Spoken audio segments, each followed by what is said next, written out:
how long have you been trying to unlock the secret to happiness?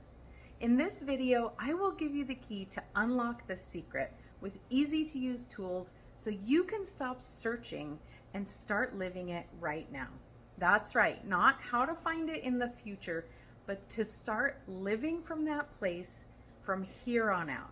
I will hand you the 3 most important keys, and all you need to bring is your journal. So grab a pen and some paper and come join me.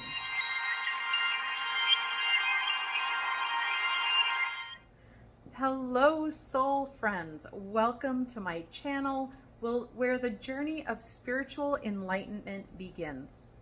I am Rini, your compassionate spiritual guide, and I am here to accompany you on your sacred journey into the realms of higher consciousness. So whether you are a spiritual seeker, a visionary entrepreneur, I am here to help you reclaim your power, to embrace your soul's purpose and live a life that's truly aligned with your deepest calling. Today, we are going to decode the mysterious path of happiness. If you feel like you've been on this journey for a while, trying to find the key to happiness, but realizing it keeps eluding you, or finding that the moments are brief and fleeting, then this video is just for you, so that you can actually create the happiness that you desire and that you deserve. If topics like this inspire you and you want to hear more like this, please give it a thumbs up and consider subscribing for more content just like this. Now, if song titles are any indication, people have been searching for the key to happiness for a long time. In fact, ancient scripts and texts across cultures will validate that it has been so for thousands of years. So I guess it's a good thing that we can start by understanding that you and me, all of us, we are not alone. Now, the first key, I'm just going to dive right in, is that happiness has nothing to do with your external circumstance. It comes completely from inside, and it is a choice. As an example, for the longest, I had been completely disconnected from joy or happiness. And when my son was in the hospital for cancer treatments, we had weekly visits, sometimes multiple times a week, or some treatments just lasted a few days at a time, just the monitoring and things that were needed to get those treatments. So we spent a good part of the 1.5 years, almost 2 years in the hospital, watching my son's health deteriorate, his little 10-year-old body wither down to even under 50 pounds, where he was filled with more questions than answers and angry at the world. This is what my external circumstance was when joy cracked open. How the hell was this an opening for joy, and what kind of a mother would even admit to that? Now, I have had tons of opportunities to question my motherhood and peel back those layers of ego. But I did it like anything else, with the help of Spirit and the messages that Spirit sends. In this case, it was a volunteer for the Joy RX music program, part of the Children's Cancer Association in Portland. And with her, Elke, one of the volunteers, brought a ukulele. Whenever we were in the hospital, she came and taught us a simple song that we could play and sing. Soon, my whole family, we bought ukuleles for all of us. And we would always bring them to the hospital, especially on our long days or, like I said, weekend stays. We became known as the family that plays ukuleles together, kind of like the Von Trapp family singers from one of my childhood favorites, The Sound of Music. There was nothing I could do to make my son better or make him happy. I didn't know when we could leave, what his blood counts were doing, but I could sing a song. And in that moment, I could find a piece of joy, some inner peace. This brings me to the second key. The second key to happiness is that it's only in the right here and the right now. So if you follow your thoughts, you will see that most of your plans for your happiness exist sometime in the future, that when something happens, I'll be happy. Or if this happens in the future, then I will be happy. Well, if it's in the future in your mind, that happiness will always be in the future. It will always remain out of reach. Now you have a choice no matter what is going on. Like Viktor Frankl demonstrated, when we choose, we get to choose what something means, what everything means. So no matter what is happening right now, is it leading you closer or further away from happiness, from joy, or whatever it is you're seeking? Now, when my puppy died last year, it was one of the most traumatic and tragic experiences of my life. But it did bring me closer to spirit. It helped me to tune in deeply with my intuition, and really it cracked my heart wide open. And even though his death was so tragic, there is still no end to the blessings and miracles that it brought to us.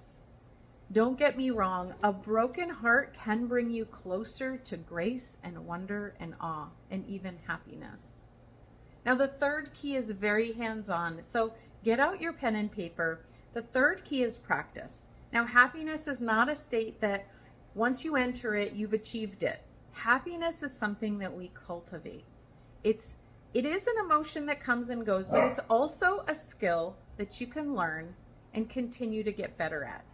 Happiness, joy, gratitude, abundance, compassion, these are all emotions or have an emotional experience to it.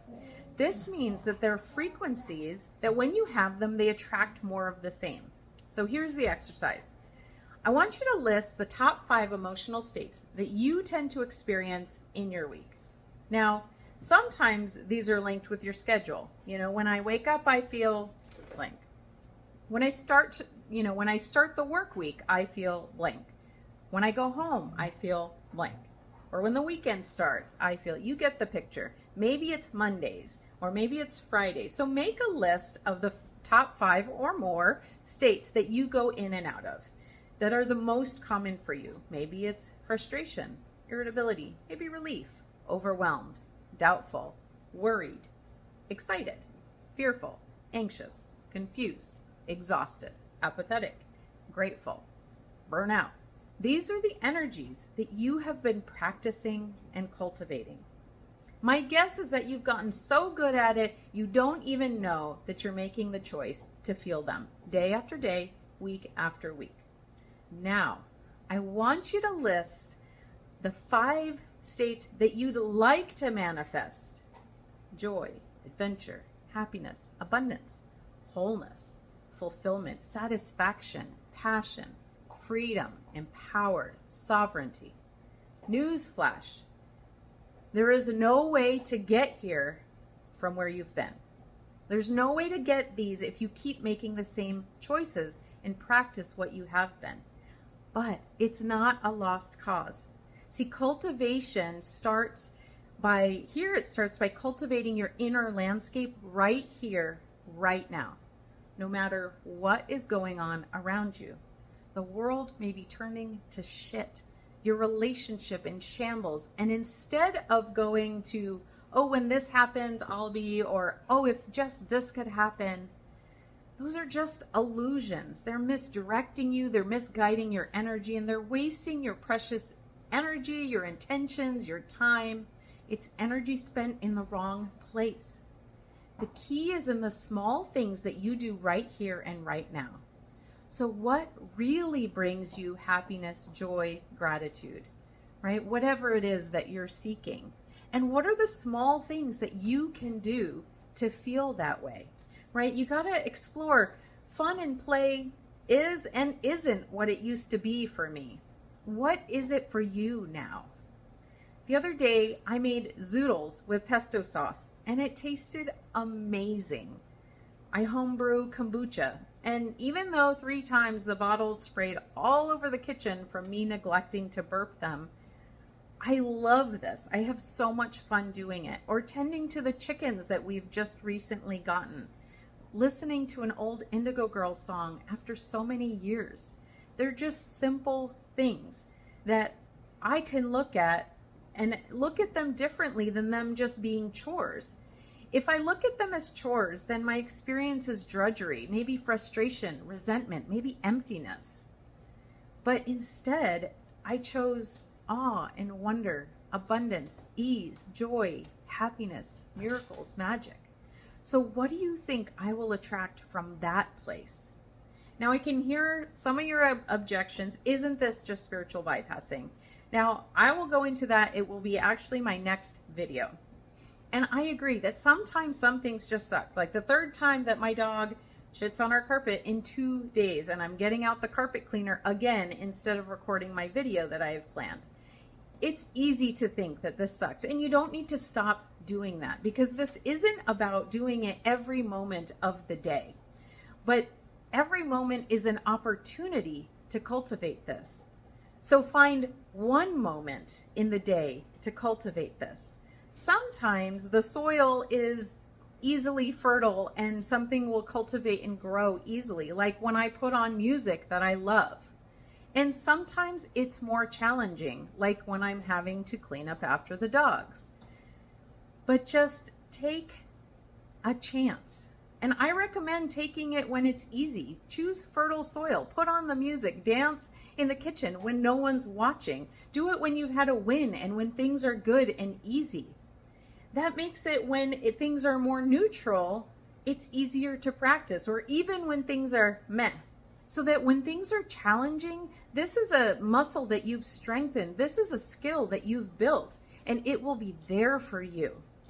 So I would love to hear your thoughts on this topic.